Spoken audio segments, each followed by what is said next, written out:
এই মুহূৰ্তত এটি ডাঙৰ খবৰ, এক ব্ৰেকিং নিউজ। মেট্ৰিকৰ অসমীয়া বিষয়ৰ পৰীক্ষাৰ সময়সূচী পুনৰ নিৰ্ধাৰণৰ বাবে সেৱাক পৰামৰ্শ মুখ্যমন্ত্ৰী ডক্টৰ হিমন্ত বিশ্ব শৰ্মাৰ।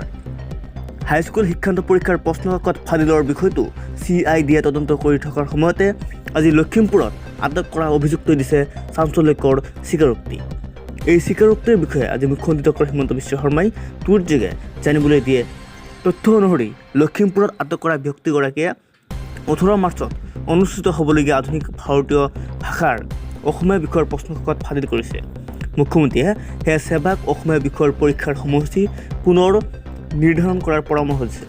অৱশ্যে আধুনিক ভাৰতীয় ভাষাৰ অসমীয়া ভাষাৰ বাহিৰে বাকী বিষয়ৰ পৰীক্ষাৰ ক্ষেত্ৰত মুখ্যমন্ত্ৰীৰ টুইটত উল্লেখ কৰা নাই।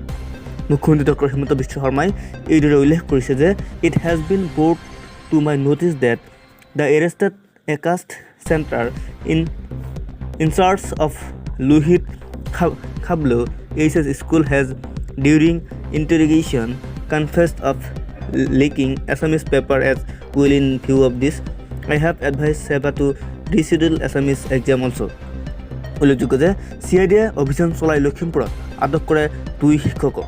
বিজ্ঞানৰ প্ৰশ্নকাকত ফাদিল সন্দৰ্ভত আটক কৰা 2 শিক্ষক হৈছে লোহিত খাবলু পৰীক্ষা কেন্দ্ৰৰ ভাৰপ্ৰাপ্ত বিষয়া আৰু প্ৰণৱ দত্ত আৰু শিক্ষক কুমুদ ৰাজখোৱা। আটক কৰি সোধা পোছা কৰাৰ সময়ত CIDক প্ৰণৱ দত্তই দিয়ে অসমীয়া বিষয়ৰ প্ৰশ্নকাকত ফাদিলৰ বিষয়টো।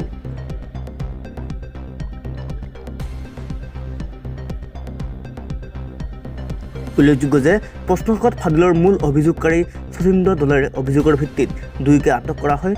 বৰদলনি উচ্চতৰ মাধ্যমিক বিদ্যালয়ৰ পৰীক্ষা নিয়ন্ত্ৰক আছিল শচীন্দ্ৰ দল।